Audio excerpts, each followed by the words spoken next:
Hello, everybody, and welcome to the Friday Debate Podcast by Android Authority, discussing topics in Android every week. I am, of course, your host, Joshua Vergara. What's going on, everybody? And this week I'm joined by one extra person, so now we have a 5-panel podcast this time around, which might become a regular thing for the FDP in the future. But this week, in what we thought was going to be Joseph Hindy's absence for a while there, we brought on Nirav Gondia to come with us and talk to us about flagships versus mid-range, and if it's even worth it to buy flagships now that the mid-range game is getting better and better every year.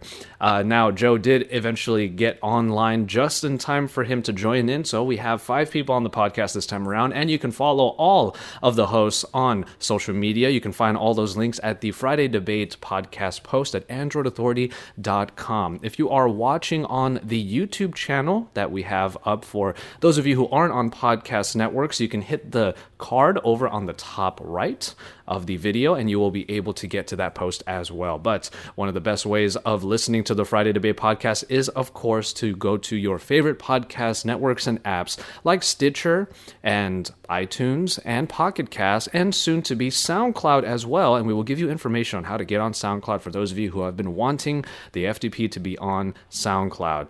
Without any further ado, we have this episode number 13 of the Friday Debate podcast, Flagships versus Mid-Range Devices. Hope you guys enjoy.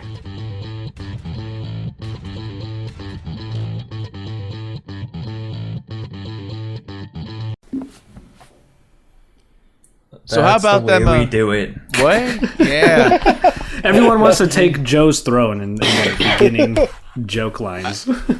It's ridiculous because I've only told one joke. No, I think you had 2 of them. Oh, that's right. No, I did have 2, didn't I? I had Yeah, you had 2. Like 2 weeks in a row, and now I keep forgetting to do it because for those listening, we started the podcast super late tonight because of me, because I got sidetracked watching. Explain playoff yourself, hockey. Hindi. Yeah, I got sidetracked. It's the NHL playoffs. What do you want from me? And I bought a new 3DS game, so I was just like, I had like my headphones in. It was like watching the game and playing video games, and I saw my phone was blinking like crazy, and it's brushy. Like, where the hell are you, man? It's time to start the podcast. I was like, I did not say that. I was like, oh shit, it's 11:30. It's just Joe's on the side, like, do. I have no obligations tonight. Well, one of the auxiliary benefits of Joe being massively late, let's not let him live that down, is that we actually have a guest with us. We started off this podcast as a 4-person thing, but we always were open to having more people on. And one person who's been super eager to be on the Friday Debate podcast is right over there, Nirave. Hey guys. So, Niravi came on fairly recently, and he's a writer with us. And if I'm not mistaken, you might be doing some videos pretty soon, right? Yep, I'm basically trying to get involved on anything and everything. Nice. Because, why not? Very good. Well, he's across the pond, and by that I mean he's out in the UK. So it's really late for Niravi right now. So, Niravi, if you're mad at anybody, be mad at Joe.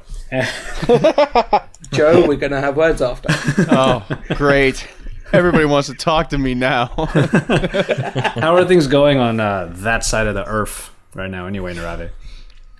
If I don't have to hear from another politician on how they're going to promise the world, deliver nothing when they realise that they haven't got any money to deliver anything, I'll be a completely happy man. Yeah, I've been following the news as well. There's a lot of that going around. But then again, we have the presidential race coming up here in the U.S., and everyone is all about how Hillary Clinton ate a burrito a few days ago. I don't know if you guys saw that news story at all. No, but my favorite thing that they've done is WikiLeaks has like a red arrow pointing right in their logo, and I guess Hillary Clinton has a red arrow pointing right in her logo, and they're calling it like copyright infringement. And I did not realize until WikiLeaks started complaining about it that there was a copyright on a red arrow pointing right. So, you learn something new every day. You would be surprised just how many ridiculous things out there are copyrighted. Like, well, who was it? Paris Hilton actually coined and trademarked the phrase "that's hot." Really? Yeah. Well, we're super happy to have Naravi on, and you know what? With the topic that we have this week, and I'll go ahead and have Grushy sort of explain how we came to the topic for this week, which may be the way we come up with topics most weeks coming up. We are going to talk about flagship phones and mid-range phones, but I'll leave Grushy to explain exactly what we're going to be talking about right now. Okay, so some of you may have saw that we shared on Google Plus a poll where we had a few different ideas that we thought up as a team, and then we let you guys decide which ones you were most interested in hearing. And so basically we just want to talk about which flagship. I mean, nowadays, now that mid-rangers are getting better and the gap is lessening between the two, are flagships still worth it for the average consumer, basically? All right. So there are a lot of phones that we take a look at here at Android Authority. And obviously you got folks like me and Lon generally taking a look at the flagship devices. But then we have plenty of others on the team that take a look at a lot of the mid-rangers. But that being said, any of us who have gone to, like, say, a CES or an MWC will have had time with mid-rangers as well. Other than that, you know, we're probably using mid-range phones or flagship phones on our own times. I know Joe has the M9 now, and Naravi wrote a piece about the M9. And just before we got on the podcast, they were already about to get into a debate about that phone. So how about some? Let's start off with our guests, with Naravi here. So when it comes to flagship devices, I remember you just started looking at the Galaxy S6, and now you have the M9. What are your thoughts so far about this crop of flagship devices that we're seeing for 2015? I mean, until the S6, they were just more of the same. I mean, okay, so the G Flex 2, it looks really nice, but it's almost identical to last year's, just with a few tweaks. The thing about the G Flex 2 is it's unique. Take the M9, and it just looks like an M8. At least, in my opinion, and I know Joe's not going to be happy right now. Apologies in advance, Joe. Well, maybe not. The S6 Edge, if there's anything about them, is that they're, like the Edge especially, oh my god, it's so nice because it's so unique. There's probably the geek inside me that's going, it has to be unique, to be different and be worth it. But the whole point of a flagship is to show what's possible. I don't think the M9, I don't even think, unless Sony completely radicalised their Z4 that's coming up whenever they announce it, I don't think the Z4 is going to be good enough. A flagship, kind of, to justify the price point, you need more than just your average. Oh, here's what we did last year, and we're going to do it a little bit better. It's the problem that Apple has, it's the problem that everyone's had, but Samsung is the first to really go, okay, clearly the Galaxy S5 didn't sell in the, 50 gazillion that we wanted to. It only sold 40, so we need to rethink the whole world, and the whole world's going to come to an end unless we do this. What do they have? You have possibly what's the best looking Android smartphone ever made. No, possibly so. Joe, so give us a recap real quick. You're using the M9. How long have you had it for now? Just over 2 weeks. Okay, so how has your experience been with it thus far? My experience has been really positive. It comes down to semantics, really, like how you define a word. And, Naravi's, flagship is what's possible. In my mind's eye, the flagship is just the thing that they, their best foot forward is all it really is. It's the phone from which all other phones revolve around. And under that definition, the HTC One M9 is the flagship phone for HTC. And, I acknowledge this, I think it was last week or the week before, I acknowledge that the HTC One M9 does not have a lot of razzle-dazzle, not a lot of unique stuff from prior years. But I also said, last week ago, that it's okay because, the HTC One series is probably still among the best designed smartphones. The problem is that the design is getting old for people because they want something new and something, different, something ridiculous like the S6 Edge and to a lesser extent the G Flex 2. And, the standard candy bar, premium. I mean, keep in mind, this is still an all-metal phone with some really nice heft, really great build qualities, and ridiculously good, stereo front-facing speakers. It's not like it's not bringing anything to the table. It's not like, a Galaxy S5 where it was like, what is this supposed to be different from, it's I mean, the S5 was not a great phone. This is still a great phone. It just doesn't have all the wow factor. And we talked about the wow factor a lot of times, especially with Sony, because Sony, I mean, Narave says something like, oh yeah, the Z4 is going to be, Z4, or I don't know how to say it for real. But, unless they do something radical, like Sony doing something radical with their smartphones is like toilets suddenly flushing differently. Like it just doesn't, it's not going to happen. So, the S6 Edge is going to be the winner this year in terms of like wow factor and razzle dazzle. But that doesn't mean that the other smartphones or the other flagships are bad. It just means that they're not as unique. And, uniqueness is not it's certainly, part of what makes a device good, but it's not like the 100% contributing factor of whether or not a device is going to be good or not, Yeah, perhaps so. I love the analogy with toilets. That was an interesting way to put it. It's like, let's face it, Sony's mobile division's going down there anyway, so might as well talk about toilets a little bit.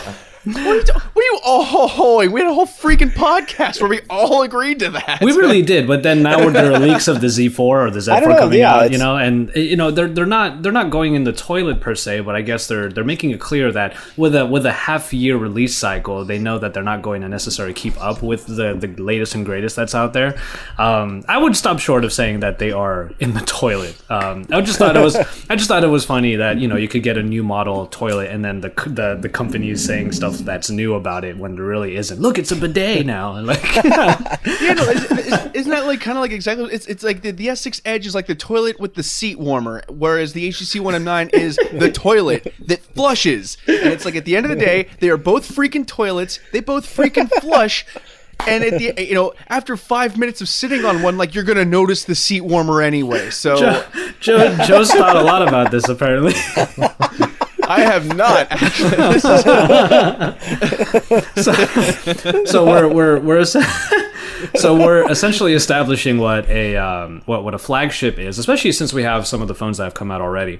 Grushy and Feisty, have you guys had any time with the flagships that are out now? I know Grushy, you had some time with the G Flex 2 when we were out at CES, but with the S6 and the M9, have you guys spent any time with those phones yet?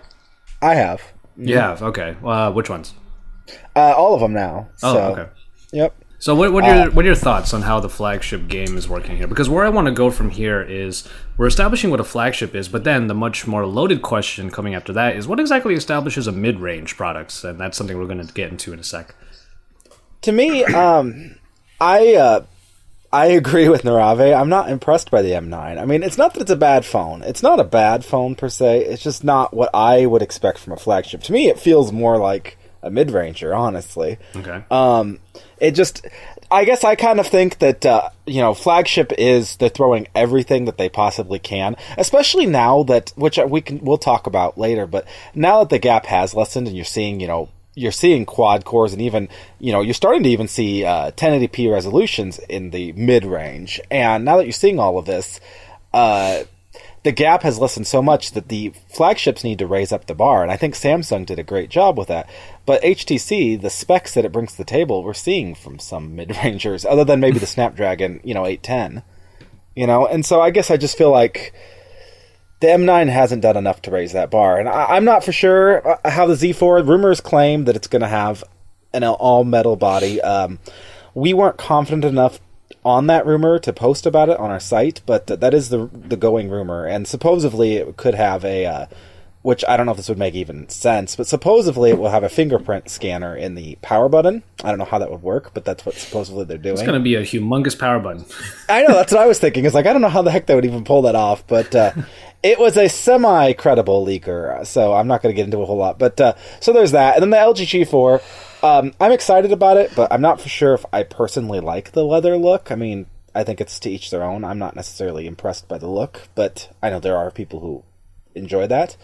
But I don't know. I guess the point is that I feel that a flagship's definition is something that goes above and beyond, and they need to set themselves apart. Whether that's design, whether that's hardware is harder to set yourself apart from anymore. Is the thing is I just don't think hardware is where it is. It has to pretty much be design or software at this stage. All right. How about you, Feisty? Have you spent time with the new flagships thus far? I've touched the M9, but that's it so far. The guy at the local Fry's store, he had an M9 out, was willing to let me play with it. However, when I asked about the Galaxy S6 and the Edge, he's like, you can have it for $0 down on a 2-year contract with a carrier that you really don't want to use. I'm like, yeah, great, thanks, yeah. I just want to see it. Come on. All right, so we've pretty with the new releases coming from HTC, Samsung, LG. Obviously, the G4 is coming up in a couple weeks, and I'll be out there getting all of that stuff ready for the masses to see what that supposedly leather backing, even though that was a pretty substantial leak, is going to be like. Well, LG has confirmed it now, by the way. Oh, they have now. So, Okay. Yeah, they did this morning. Well, Yeah, I can't wait to see what that means. That's a very interesting move. If there's anything I'm excited I- about, it's more dead cow on the back of my phone. Can't wait for that. I just the only thing that bothers me about it is anyone else think that the stitching is odd? I just don't like the stitching in the middle. It I looks just like don't a like it. wallet. Doesn't look good.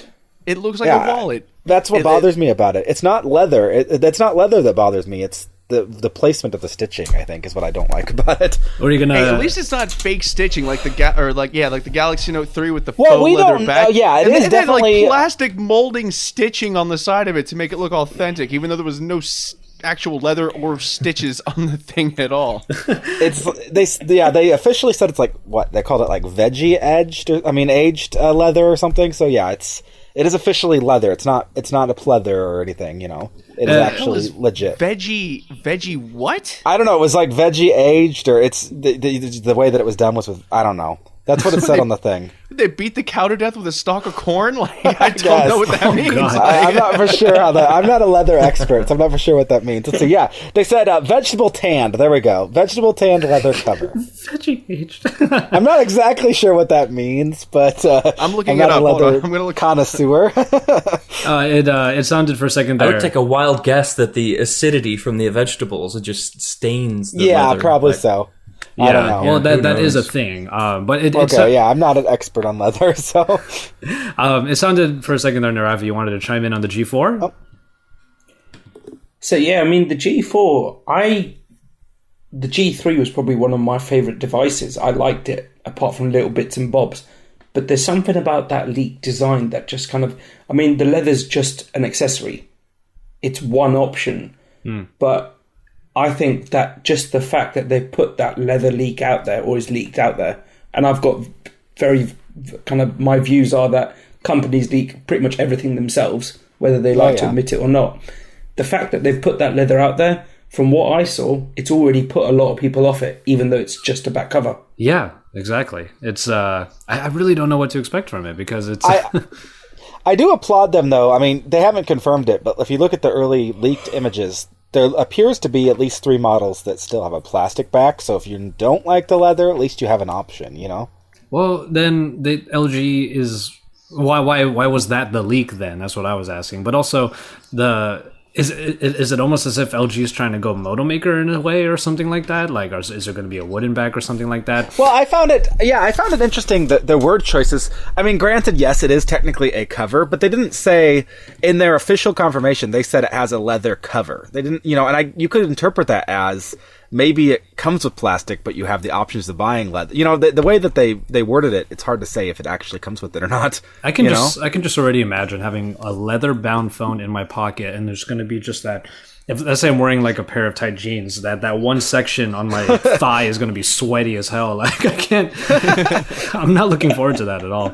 But okay, we have. So we have established what flagship basically means to us, but we're going to get back to Groshi's point that the M9 might not necessarily feel flagship. It might feel closer to mid-range. But I wanted to go back to our guest here, Naravi. What constitutes a mid-range device to you? And if you're able to give some actual device examples, that would be great too.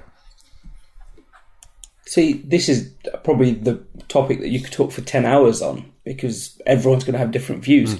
But my opinion is that a mid-range is determined by price.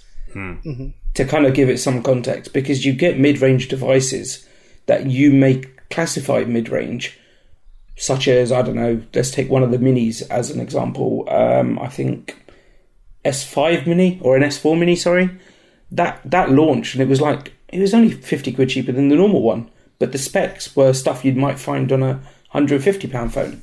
So I kind of classify mid-range devices by price, and if I was going to talk about what classifies like the best mid-range is the ones that bring flagship experiences. It doesn't need to be flagship specs, it just needs to be a flagship experience.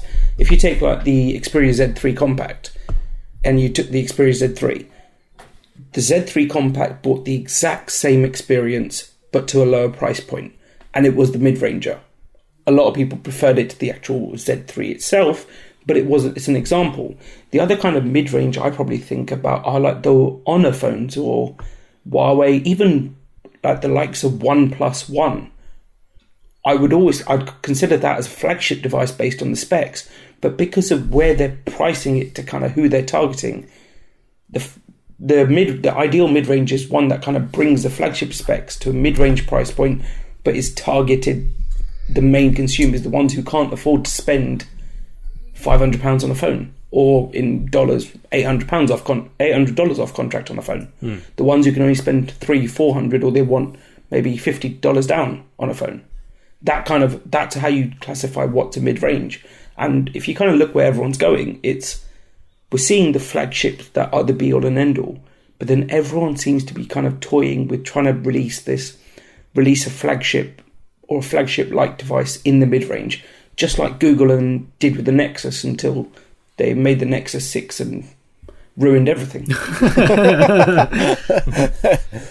Well, that's a good point. I was thinking about price also, and when you were saying that price would make a mid-range, I was thinking like, so what is a OnePlus then? Is that like the mid-range killer? but it really isn't. But it's a mixture of the two. Feisty, where do you land on this this defining of a mid-range? Well, I'd like to think of it as more than just a price tag, but it kind of is. Just the price tag determines what a mid-range phone is. I think there's more blur in between budget and mid-range than there is between mid-range and flagship at this point. Certainly that's changing as as the mid-ranges get more and more powerful. The OnePlus One, for example, I mean, price-wise, like you guys just said, we consider it a kind of a mid-range, but it's certainly flagship material in the spec sheet. Yeah, you look at those specifications and nope. It was like Feisty's tablet is causing some problems. Yep, there you go. There goes Feisty. Feisty will be back momentarily, folks. after these brief messages. All right, so the Friday Debate Podcast brought to you by Flygrip.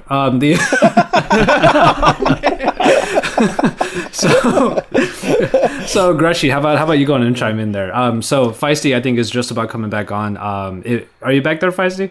Oops, I'm back. Yeah, okay, sorry. Oh my goodness, man. Go for it, Feist. That sucks. Yeah, I know. It keeps dropping. Where did you lose me? Somewhere in when the line between mid-range and flagship was starting to blur.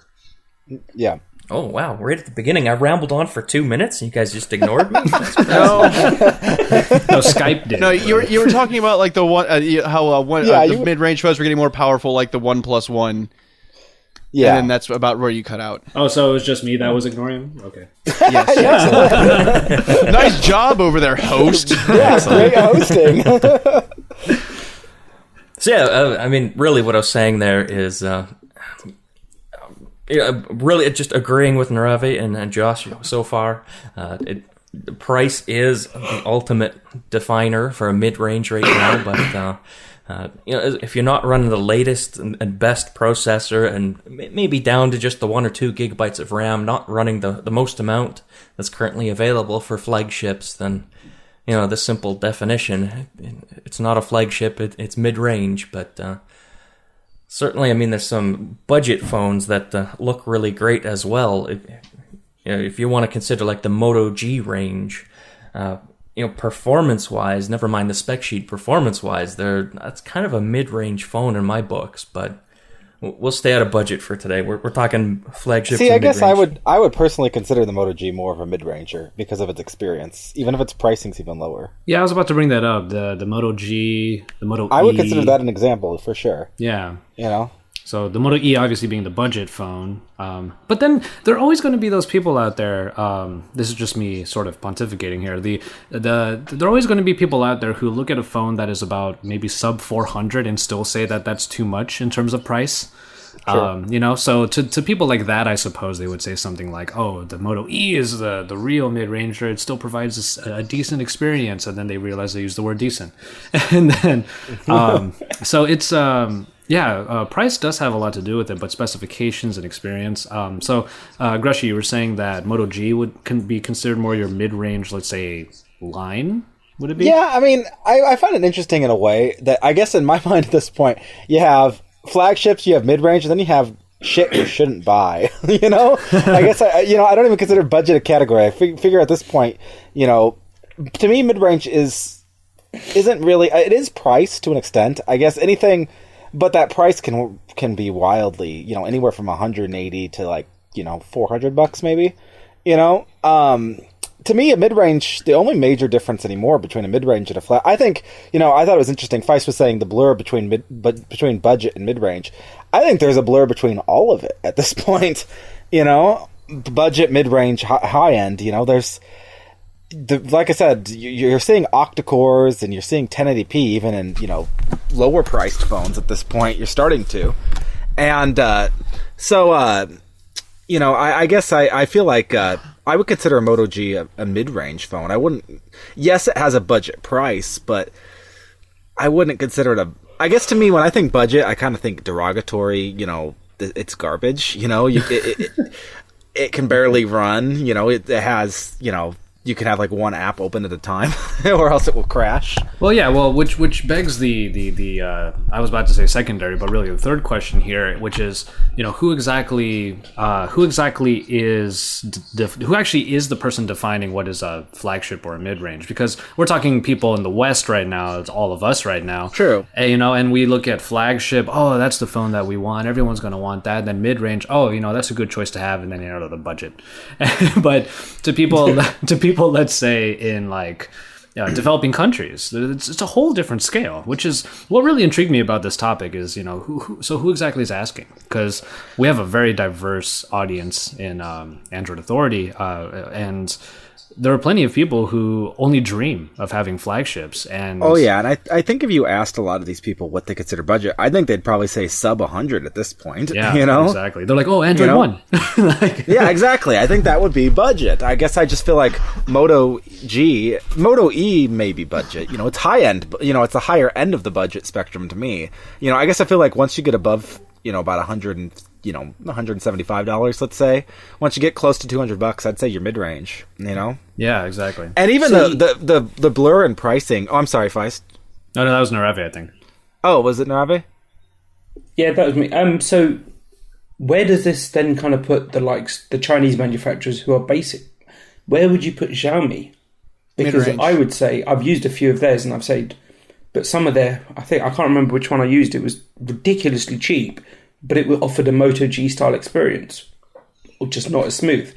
But it was it was like under £100 sterling. Well, so it was about $120. There you go. Maybe less. Thank you for that, Ravi. It's a good point. Yeah, it's definitely, like I said, there's just such a blurring of the lines anymore. That's why I guess I felt like, flagships need to stand out, because it's just, you don't need to spend a lot of money to get a good phone anymore, bottom line, I mean, my wife has a Moto G, and would I use it as my daily driver? Probably not. It's close. There's just a few things that keep me from considering it, worthwhile for me. But would I recommend it to someone who doesn't need a massive screen, isn't going to be watching videos on it much? Sure, it's a great phone. I mean, she's had no issue with it whatsoever, and it does everything that I use an Nexus 5 primarily now, getting ready to replace it. But anyway, it does everything that my phone can do, and it just doesn't do it quite as well. And so, like I said, there's definitely, it makes you appreciate how far we've come, though, because there definitely was a major difference between budget, mid-range, and flagship like 3 years ago. Yeah. You know, Who remembers the Galaxy Ace? yeah, the Galaxy Ace. That was Oh a fun god, phone. that phone! That phone was awesome. First of all, that phone had one of the most dedicated aftermarket developing communities that I have ever witnessed in my lifetime. I used to work at like a lot. Pretty much everybody knows at this point. Before I worked at Android Authority, I used to work at XDA as a writer, and I was writing about weird, ridiculous crap that they were doing with the Galaxy Ace right up until I left XDA, and that was 2013. And But the problem is, you could do all sorts for the Galaxy Ace. As soon as you went to turn it on, it would go, "Sorry, you got enough no memory." yeah, I'm not saying I didn't have problems. I was just remarking on their aftermarket development. It is really, really, truly impressive. I think like maybe the Galaxy S3, the HTC HD2, and maybe the HTC Evo 4G on Sprint were the only other phones that had like just such a huge community of people that were trying to make the phone not suck. And it always just really impressed me. All right. Well, to Naravi's point, actually, talking about the Chinese manufacturers, that goes back to what I was saying earlier about how different markets have different ways of scoping these things. Because obviously, we think in terms of Moto G because we don't even have our hands on Xiaomi around here. You have to buy that via other channels, like go on eBay or something like that. And even then, Naravi out in the UK, you guys have Huawei's, and we don't here in the US. Which I wouldn't. Apart from the P8, we have Huawei and we don't, because it's kind of, let's put it this way, the Mate 7 was 6 months ago and it's still not available here. Oh yeah, that's true. The P8's going to be available here before the Mate 7 is, and when Huawei announced the Mate 7, Vodafone UK were listed as one of their partner networks. It's been 7 months. We're still waiting. Well, yeah. Huawei's new budget phone's coming to the US though. Which one? The Snap 2. It's $180. Snapdragon 4. It's basically a Moto G. It is. It's basically a Moto G with LTE. Everything's a Moto G. Yeah, well, But is. you called it budget. Yeah. Well, yeah, okay, budget, mid-range. I guess to me, I don't know. There's a lot of blurring. Okay, I'm sorry. They're mid-range phones, but it's like shit on almost Groshi exactly. Day right now. I know. It is identical to the Moto G spec-wise, except for I believe LTE is about the only major difference. I think its display is not as good. It's the same resolution, but it's like a TFT. So it's not quite as good of a display. So really That what just I'm getting reminds me of from the this experience is that- there's really no industry standard, and each manufacturer is kind of setting their own idea of budget, mid, and flagship. Yeah, and Yeah, basically. That was actually something I wanted to talk about for a second. Yeah. Because I've been listening to you guys talk about, a lot of what you guys are saying is like really existential. Like, is the experience, the experience of the One M9 makes it feel like a mid-range phone, but then the experience of when I look at something like that, the question I always ask is, what are the corners that they're cutting? And the thing is that you can add that up in almost every instance and see like literally where the price goes. Like, doesn't the Moto G have like a Snapdragon S4 or Snapdragon 400 or a 410 or something like it that? was an 400. S4 Pro. What was it? S4 Pro? Was that what it was back in the day? Yeah, it was an S4 Pro on the first one. Yeah. Yeah, an S4 Pro and then an 400. Guys, we're in the 800s No, now. it was a Snapdragon 400 in both Moto Gs. Yeah, so you have when was the last time Snapdragon 400 was the flagship CPU? Right? What was it, like 2 years ago? Maybe longer? No, 2 Snapdragon years ago 400 was the was 600. never a flagship. Yeah, well, all right, yeah, you're right. But you look back, the S600 or the Snapdragon 600 was in the 1M, the 1M7 and the Galaxy S4, and then the Moto G has the 400. So you can see where they cut that corner, and then how much RAM does it have? 1 gig. In today's flagships, they all have 3 gigs of RAM. So the camera is probably 8 megapixel from 2013 also. And it's when you look at these kinds of things, like you can see where they cut the corners to lower the price. And I think what the real difference is from a couple of years ago is they found better corners to cut to where they don't have to drop down into that because mid-range back in the day was like a year and something else. I guess I'm kind of going in circles. I'm sorry about this, guys. But you got to think about the differences in processing power from one year to the next for a good long time. I mean, we went from single core to dual core to quad core in like 3 years. Yeah. So so you look back, you're like, all right, so we're going to release a mid-range flagship with last year's flagship specs. That's going from a dual core to a single core, and then going from a quad core to a dual core. And like obviously it's going to be a whole lot worse. But now, it's all quad cores now. And we're getting into octa cores now. But quad core is still a great device. I mean, my Note 3 still runs Lollipop pretty much flawlessly. And it's a Snapdragon 800, quad core processor, and that's a mid-range phone today. Based on how much you can buy it for. So I think that, that you guys have all touched on it, like just like little tiny bits here and there. But at the end of the day, it's really is where do they cut the corners? And like with what, and it may not even be specs in the phone. It could also be something like, this is going to sound really terrible, and I'm not going to list any examples, but like, quality assurance. Maybe quality assurance gets a little bit of takes a little bit of a backseat to keep those costs down a little bit, or they hire a smaller staff, or they can't ramp up production as like the OnePlus One. Well, I was gonna say OnePlus One for you. They had some quality assurance issues, and they've had production issues because their team is very, very small, and that's how they keep their costs down. And so when I think of a flagship, I think of something that doesn't cut any corners. And you look at the Galaxy S6 and the S6 Edge, the One M9, the LG G4, maybe hopefully the Sony Xperia Z4, and you look at it, 3 gigs of RAM, the most recent processing package, the best screens available today. Well, the HTC One was a calculated risk, but they got the bigger batteries. They're not cutting slack on the batteries. They're not cutting slack on the camera sensors. Now in HTC's, against HTC here, they really screwed up their software, but the hardware is still good. Like what I'm holding in my phone or in my hand right now is a $650 phone.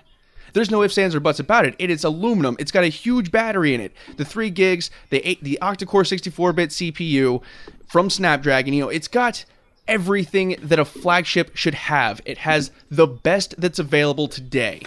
And that's the way that I look at flagships versus mid-range. You look at the OnePlus One. It had what was in it? A Snapdragon 800 or an 801? Which phone again?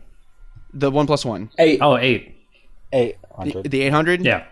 Right, so that was, the 801s and the 805s were already out then. They were using the last year's processor, so they probably cut a little bit of cost there. And, I think that there is still a very good, very solid line that you can draw between flagship and mid-range, and I think it's just, once you ask the question, where do they cut the corners? Okay. So actually, the OnePlus One was the 801 now that I think about it, wasn't it? Was it 801? Well, it was still... I'm almost positive it's 801. Okay. Were they releasing the 805s at the time? It was announced when it was first announced, they said 800, and then they changed their mind right before release. Yeah, I'm almost positive of that now. Oh, okay, yeah, Well, I do. Wasn't that remember like 8.5, 9 months between announcement and really hyperbole for comedy, guys? I'm not actually thinking it was 9 months. I was expecting to hear a mic drop after Joe said all that stuff. Well, that's the thing. It's like I sat here and listened to you guys talk for like 10 minutes about it, and I'm like, you guys are all saying the exact same thing, just in different words, and you're not fleshing it out as much. Because I think Feisty said it at some point, and then like Rushy said it at some point. Like all you guys have said it at some point. I'm just kind of summing up what everybody's saying because I agree with it. It's you're not going to get the Galaxy S6 Edge camera on a mid-range device. So obviously there is a big, huge line there, and or on the One M9 either. Well, what's up there, Novik? So, okay, Joe, I completely get you there, but hold up. Didn't HTC cut corners with the One M9 display? You said it was a calculated risk. It was a calculated risk because of the battery, not because of the price. It's still, it's only $50 or $100 less expensive than, it's right, it is $100 less expensive than the Galaxy S6. I just looked on Amazon. It's $750 for factory unlocked Galaxy S6, $650 for factory unlocked HTC One M9. So it's $100 cheaper. But I mean, it's a calculated decision based on the battery because 1440p sucks up a lot of battery. It wasn't like something that was like, oh, we're trying to cut costs and cut corners to get it out at a lower price because at least over here in the States, everything is $0 down everywhere right now. So okay, on obviously talking about where you cut corners, let's take something like the Huawei Honor 6 Plus. The specs list on that is flagship. It's got a very, very good display. It's completely solid. It's got great. I think it's quad core Kirin 925 or an octa core Kirin 925. One of the two. it's got 2 or 3 gig RAM. Where have they cut corners for that? Because what's the phone whichever called? way you Which phone is it? the Honor 6 Plus. The Honor. Honor 6 Plus. All right, I'm gonna go look this up really quick. Keep talking. I'm listening. I promise I'm listening. I just haven't seen this phone yet, so I have to go look at it. I think out of all of us, only I have, only actually Naravi and I have messed with the Honor 6 Plus. I agree with you there, Naravi. It has managed to be a phone that is pretty affordable for a lot of people, and yet it has the same specifications as a lot of the flagships out there. And if you're comparing it to the M9, yeah, on paper, it does definitely sound like it's kind of keeping up with the M9, which is considered a flagship, high-end, let's say, expensive device. Well, here's the thing I'm looking at here. What the hell is high silicon Kirin 925? What is that? So high silicon Kirin is Josh, you answer. okay. High silicon Kirin processor is basically to Huawei what Exynos is to Samsung. It's their in-house made processing package, I should say. And to that point, it works. It's good. Wonderfully. It's very good. It's so good. And Yeah, I've been impressed by it with the Mate 7. The Mate 7 flies. I mean, I've been playing with the P8, and wow, the Kirin 930/935, depending on the version, is outstanding to the point where, although Huawei kind of EMUI is probably slightly heavier and clunkier than Sense's, the P8's a lot faster than my M9. I can see where Joe's coming from though, because we have so many Snapdragons in America that when you see anything different like MediaTek, what the hell's MediaTek? Like, well, I know. No, that's the thing. No, I know what MediaTek is and Exynos. I know what all of them are. I've just never heard of the high silicon until today. Yeah, it's Huawei's in-house. It's probably one of the things. They don't have to outsource their chips, to another company, so they get to cut prices a little bit that way.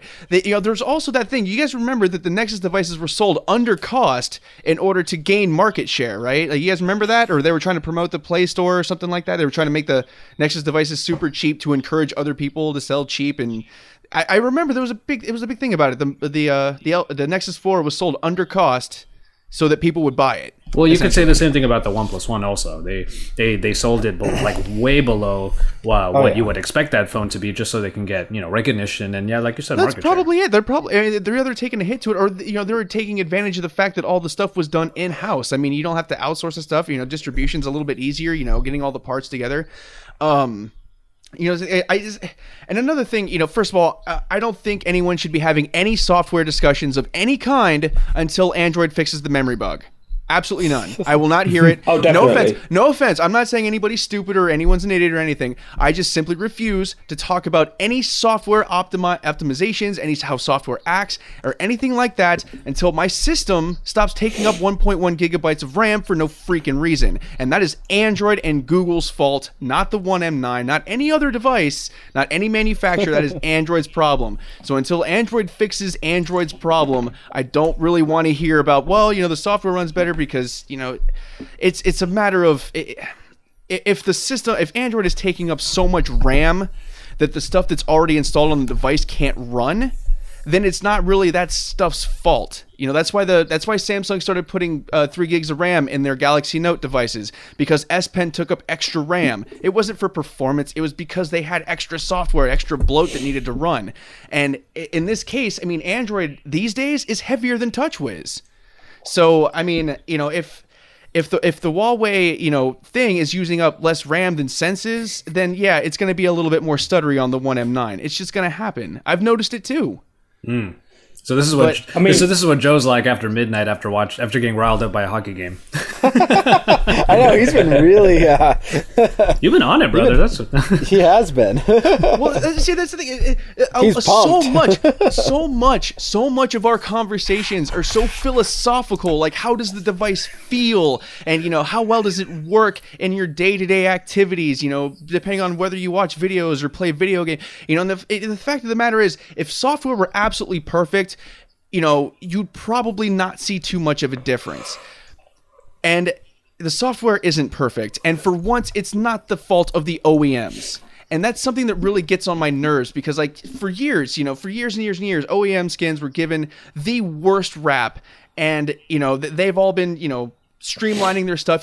This year's TouchWiz is like what the best TouchWiz of all time, right? Yes, the best touch wedgie. And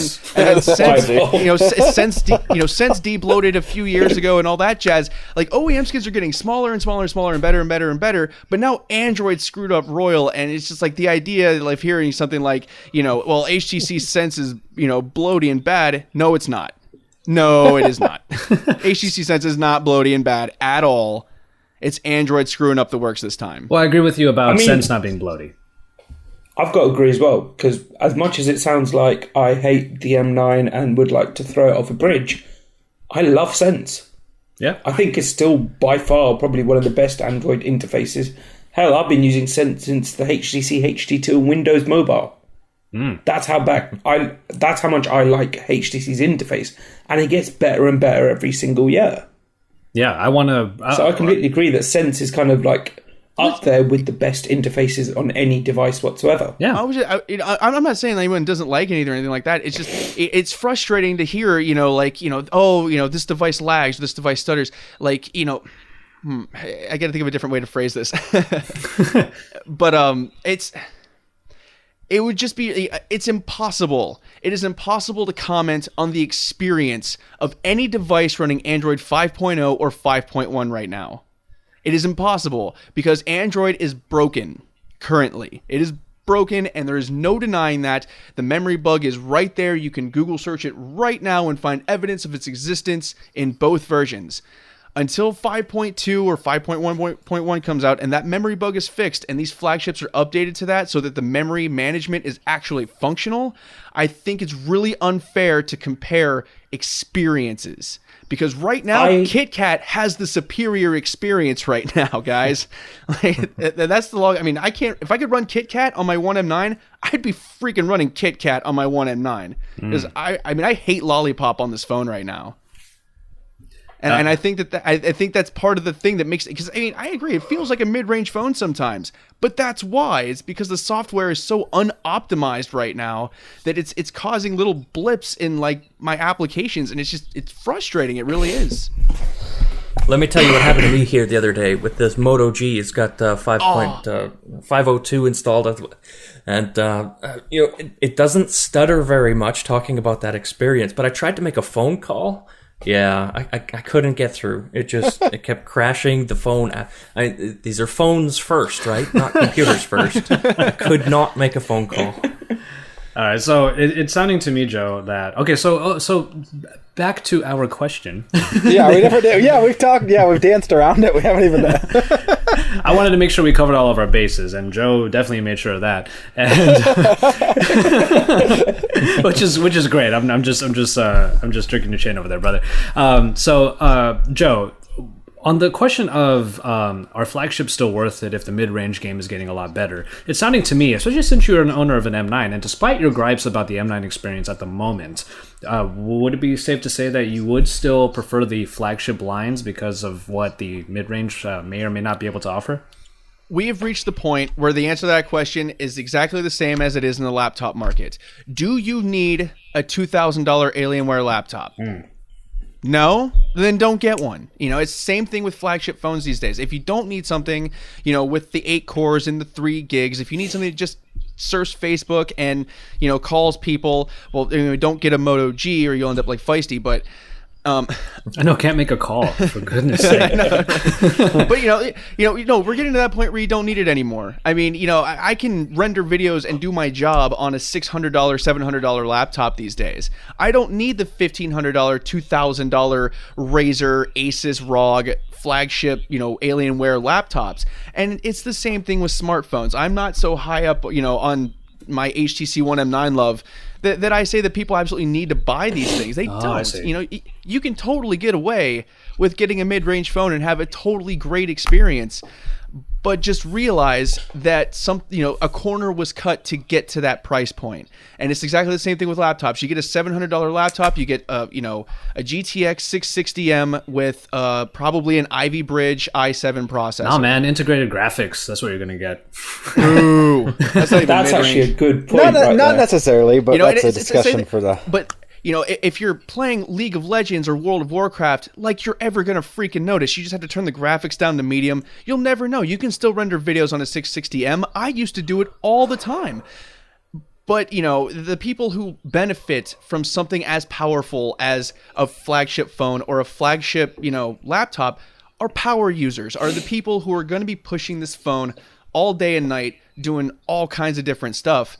And, let's face facts, the way things are, people just don't need that much anymore. Well, how about where you were going earlier about build quality? The aluminum slab sitting in your hand right now. Would it suffice to say that people who really want that particular aspect, but they don't need the rest, would that justify someone going for a flagship over a mid-range? Because are there any mid-range devices that are offering that kind of design feel? I'm thinking about that right now. And I'm sure that there are. I'm sure that there are some. The Xperia Z3 Compact, right? Yeah, no, I've gotten my hands on that phone. The build quality on that is fantastic. Mm-hmm. The glass back. I don't like glass backs, because I drop things on carpeted floors, and my Nexus 4 shattered being dropped on carpet. The back did, so I don't like glass backs anymore. But there are mid-range flagships that have decent build quality. I just don't think you're going to get... I'm going to sound like such a shill right now, but HTC is not the only one that does this. A phone that's been essentially shaved out of a single block of aluminum. You don't get to say phrases like that. How much is HTC paying you, by the way? Well, the iPhone's the same way, isn't it? Isn't the iPhone machined out of a single block of aluminum? It's just all buzzwords, honestly. It's not like the Galaxy S6, it's the same thing, isn't it? The frame is entirely aluminum with like a piece of glass shoved in the back of it. These are, this required some effort to build. Whereas, you look at like a Nexus 5. The Nexus 5 was a slab of plastic. I'm holding one in my hand. It's a slab of plastic with a spray rubber coating on the back of it, essentially. This phone did not take a lot of effort to make, and you can feel it when you pick it up. Like, it feels like a hollow little phone. And you can see...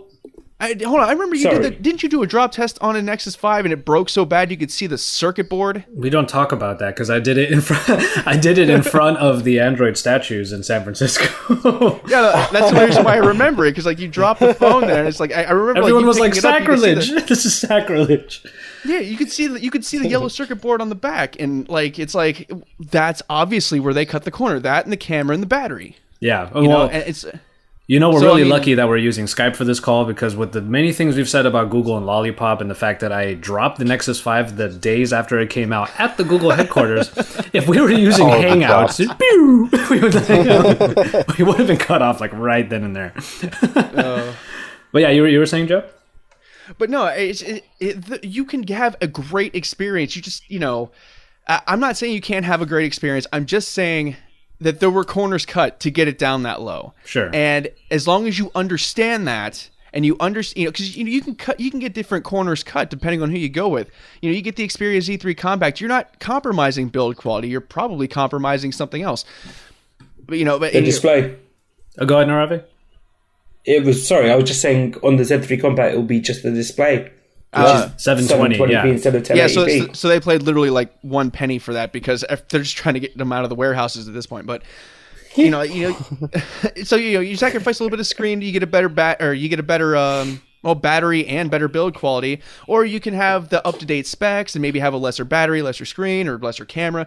You just have to know what you're getting yourself into, and you can I don't use a camera on a smartphone hardly ever, so the camera issues on every phone I've ever owned doesn't apply to me. I don't care. See, I'm glad you brought that up, because I'll go ahead and answer the question right now. Is I don't think that, like, especially with the new crop of flagships that are coming out now, I do think that there's a distance again between the flagships and the mid-ranges, primarily because I am that kind of user. I need a great camera. I went to Seattle for a few days this past weekend, and as I'm sure people have seen in the camera shootout for the S6 that I put out, and I brought both of my production cameras with me, my GH4, my GX7. I brought both of them with me, expecting to take pictures everywhere.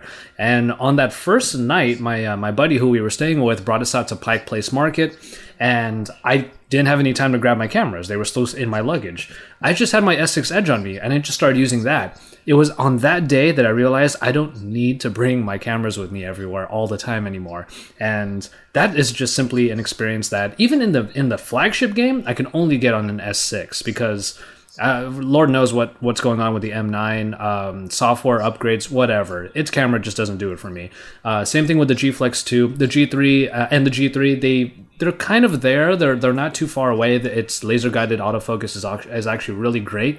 But in terms of quality, I need my S6 Edge now. And you just won't be able to get anything like that in the mid-range market. I do think that, especially if you look at it in a particular lens, no pun intended, it's going to have that discrepancy, and that gap is widening. I love the mid-range game, don't get me wrong. But I understand the mid-range game in terms of other people. I'm very empathetic to the people who need to spend less on the phone. But for the flagship game, oh man, like we're kind of at a crossroads now. There's this evolution that I feel like is happening this year, and I can't wait to see what the G4 does, despite its weird looking leather back that looks like a crotch. I'm just gonna say.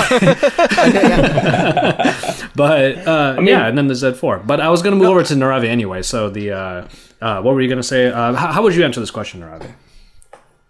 Oh yeah, I was actually just trying to come in and answer this because I was going to talk about, firstly, on your point of cameras, it's kind of off topic, but I did warn you in advance that I ramble for England, pretty much.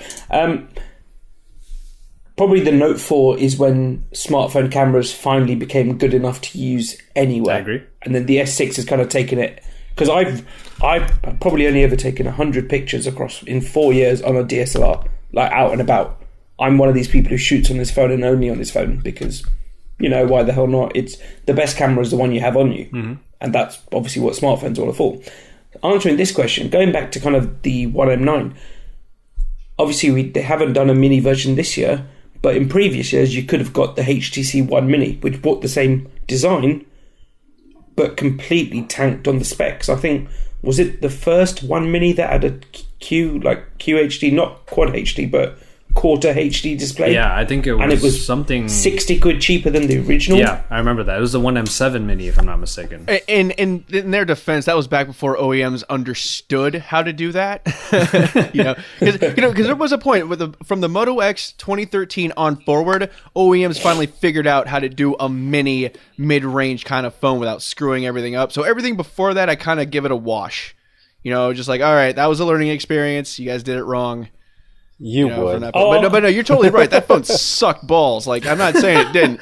That phone was freaking garbage, but I'm just, I was selling phones back in that day, and I remember selling about 5, and 4 of them didn't work before they even left the shop. Oh, no.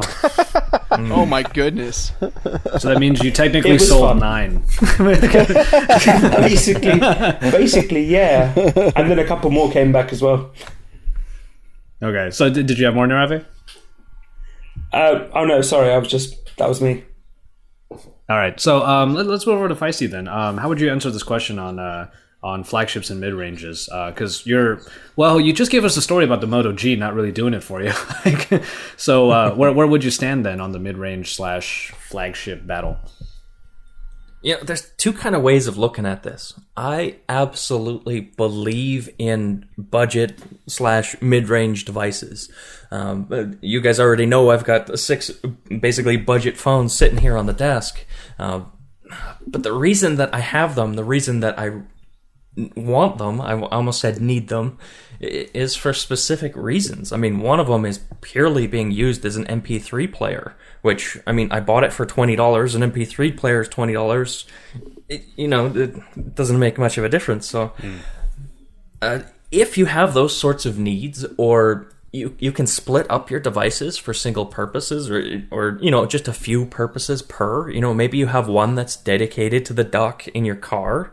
It's a dash cam kind of thing, or music player. MP3 is obviously, or just one phone specifically that maybe is waterproof and you take it swimming.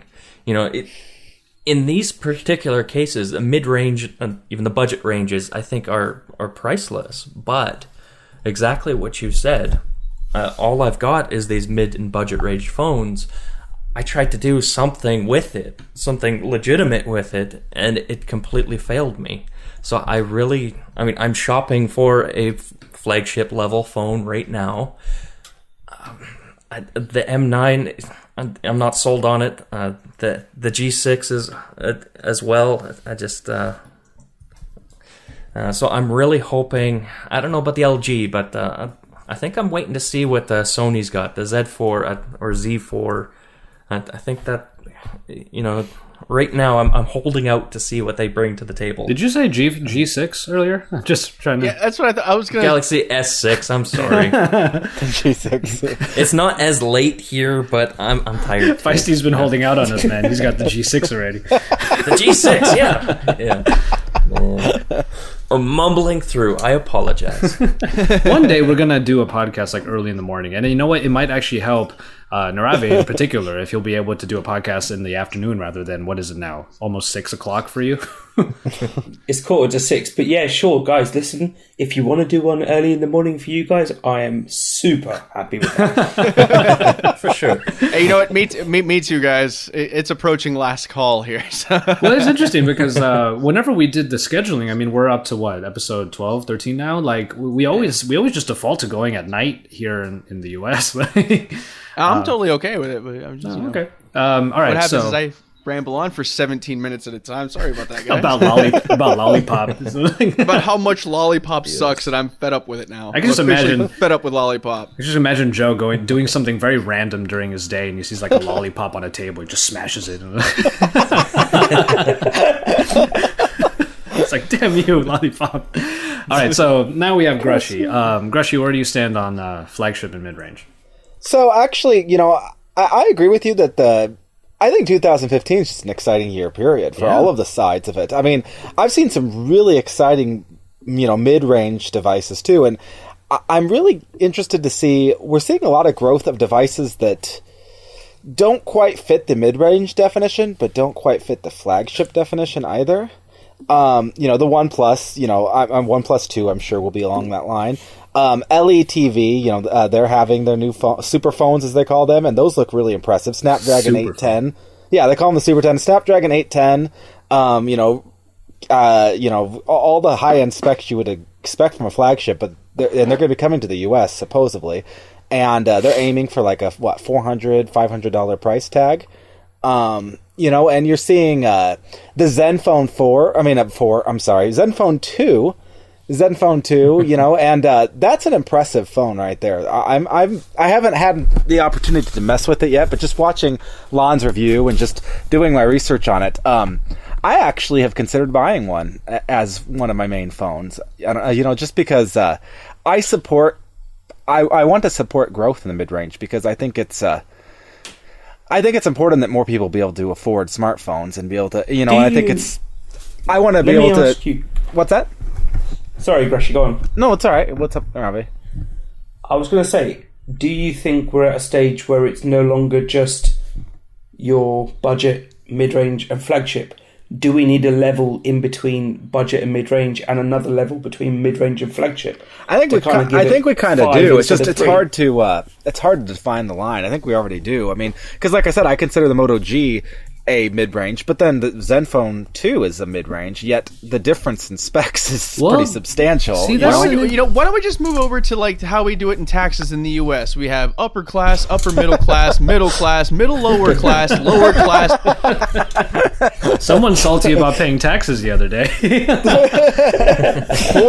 Poor, homeless, and then Joe Hendy. So, kidding,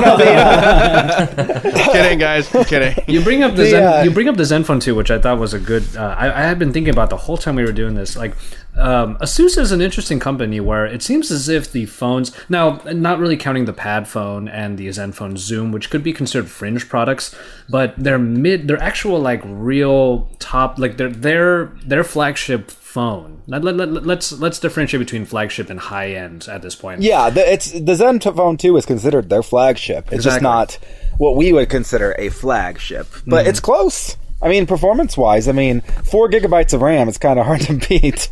I know, right? Yeah. Personally, I would love to see what that Zenfone Zoom is like, and I'm still I hope one day I'll be able to pick up that Panasonic Lumix phone. Like Oh yeah, I know you were. It's the hardest phone to have get. them here. Oh, you have it there? We have it here, and it's £799 sterling. Son of a- I know I know 2 people who bought them. They're both the same person, and they bought them twice and got rid of them within about an hour. Have you heard any like real world reactions to like how it works in daily usage or what? Not really. I think the common consensus is the camera is incredible. The rest isn't. Oh, I was kind of expecting that, to be honest. But yeah, to that point, I mean, there's another whole different market that we could talk about in a different podcast. Is the fringe products, the Maxes of the world, or the Zooms, or the Lumix camera phones of the world. But yeah, Grushy, I didn't catch it if you finished your point on our question here. Well, basically, summing up actually a lot of what's been said. There are a lot of great phones out there. Like I said, I'm at the point where I'm ready to buy a new phone, and I haven't decided. I've actually not for sure if I'm going to stay with the flagship. The Zenfone 2 impresses me, and I may end up. Granted, I think that the 4 gigabyte model is still going to be $400 or so. So it's not.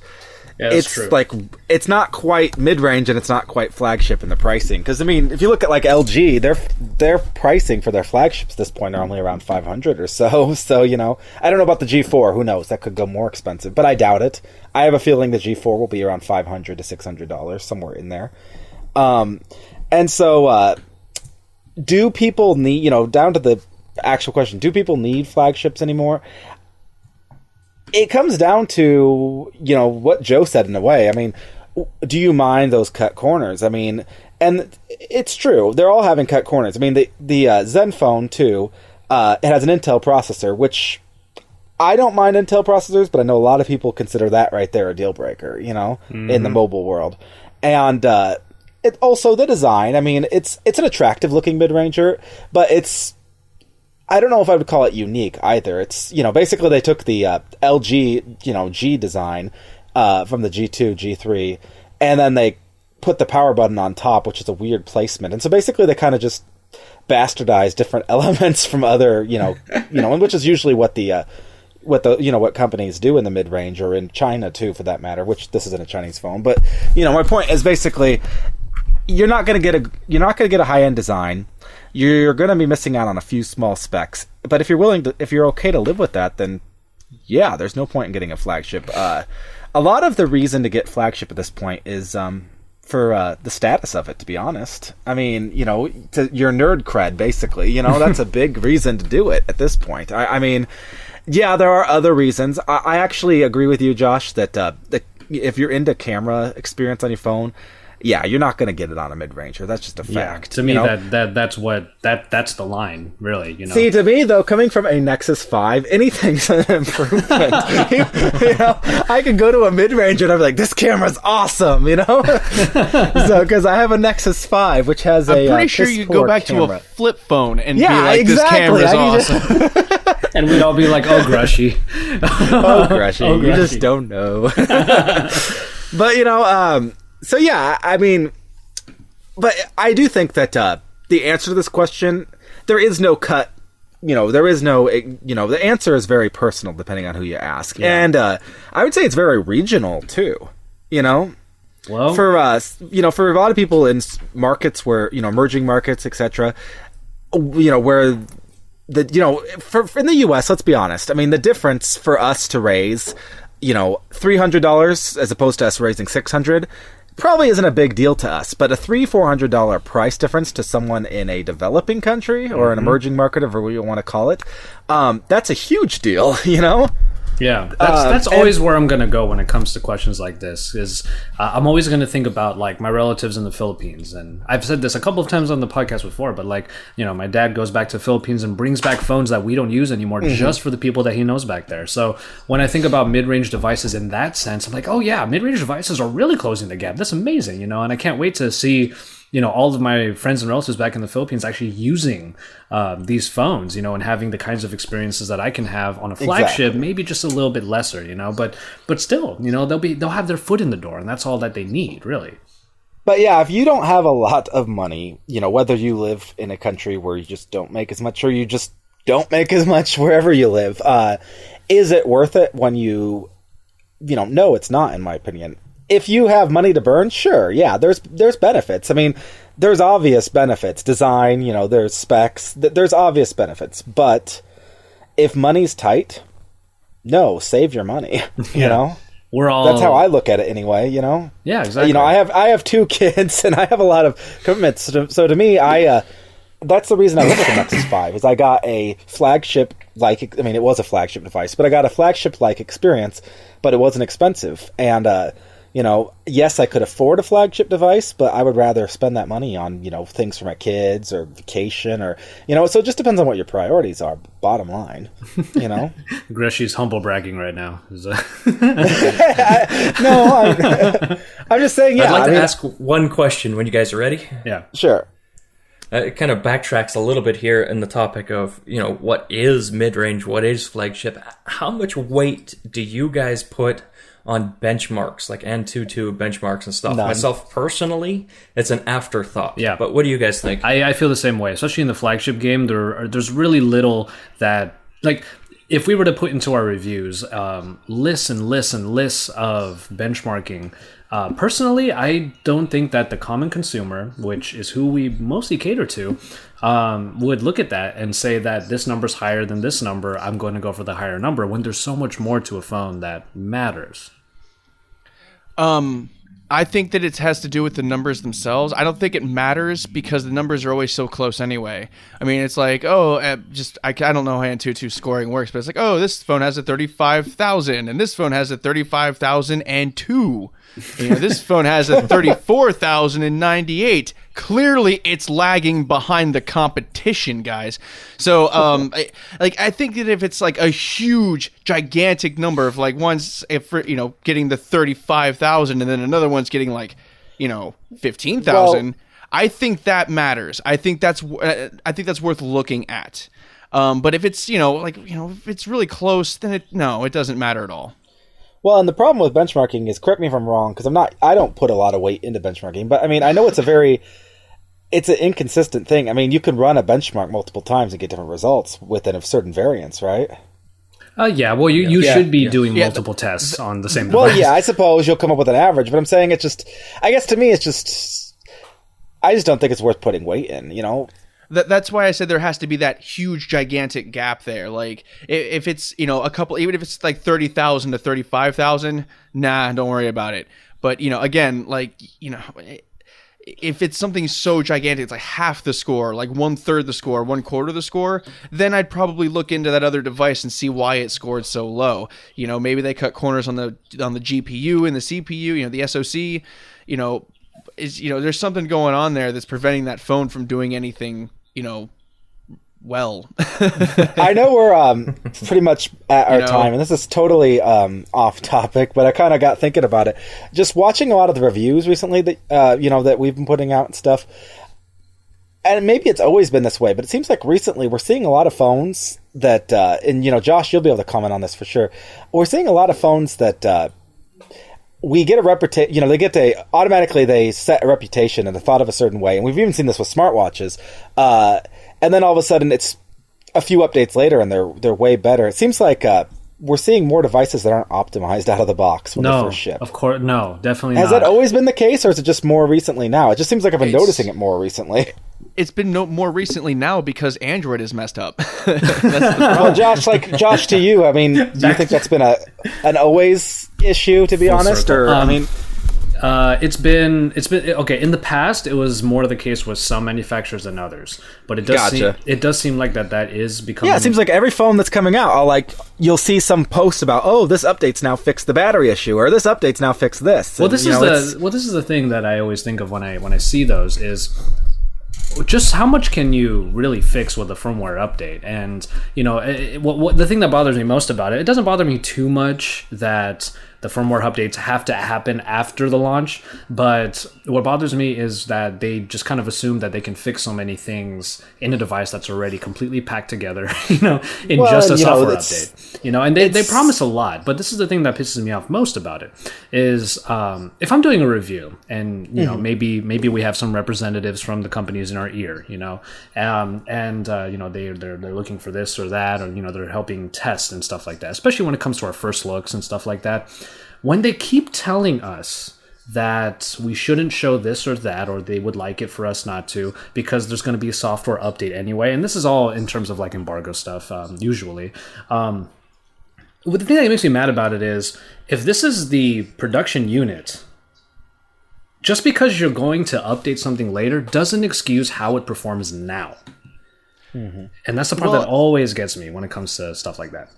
This is something I've commented on before. I don't think it was in the podcast, but I think I've written pieces about it before. Android is has an extremely Spartan release cycle. You look at everything else in technology. How often do things get refreshed? Every single year. We're not getting a PS5 in this year. We didn't get one last year. We're not getting one the year after this one. It's going to be several years before the Xbox 2 and the PS5 come out. And televisions are the same way. I think I bought my 1080p television 5 or 6 years ago, and 1080p televisions have made very little strides since then. And so the way I look at it is, I think the reason why cell phones and Android, the OS, and everything, it's just everything is so Spartan. That they have. The next version of Android is going to be out in freaking 6 months, and they haven't even fixed the one that's out yet. And HTC just back finished to lollipop launching. bashing. Yeah, well, it's a part of a larger point, Grushy. I know. I'm just giving you shit. Samsung's already working on the S7. HTC's already working on the M10. LG probably hasn't. Is probably already working on the what is it? They're releasing 4 this year, right? Yeah, so they're probably already working on the 5.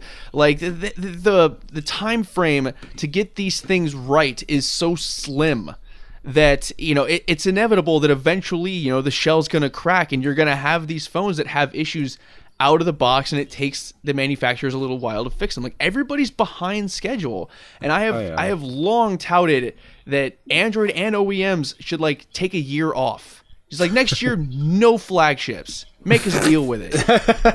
Screw us, the consumer. You guys need to get your stuff together. Fix the fragmentation a little bit. Fix Android a little bit. Get these phones working and prepared. And then next the year, it's so fast and it's constant. I mean, Samsung is not only working on the S7, they're working on the Note 5 and probably on the Note 6 right now. And it's obviously these phones are going to have issues when they come out, because they don't have the time anymore to do anything about it. Everybody wants it right now, immediately. It has to refresh every year. And that's also part of the reason why I don't care that the M9 looks like the M8 and the M7. Who cares? It's still a good looking phone. It's just not new and exciting. They didn't have time to come up with a new design. So be it. It happens. I don't know. It sounds like I'm an apologist, and I kind of am, I guess. But I'm siding with OEMs and on Google with this one. You have to fix this now. It has to be perfect right on release day, and then it's going to take them 3 or 4 months to fix all the issues with the phones that are out now. And then you look at that, they got 8 months to polish and finish everything up entirely. So yeah, it's so Spartan, and it's so. I keep saying that word. It's just march forward, march forward, march forward, march forward, and no one wants to just stick around and fix what's wrong now. It's always got to be what's next, and I think that's a lot of the reason why. It's just the culture of Android as a whole. It's just, everything now is irrelevant in 8 months anyway. So what do they care if the camera software is a little messed up? Well, on that note, I do believe that we have very thoroughly answered the question. So those of you who have been on the poll, which was our first poll for the Friday Debate podcast, hopefully you guys were able to get a lot out of this, and I'm pretty sure you were able to. We were able to go in a lot of different places, not only in terms of this question, but also in terms of Joe's feelings on Lollipop, yes.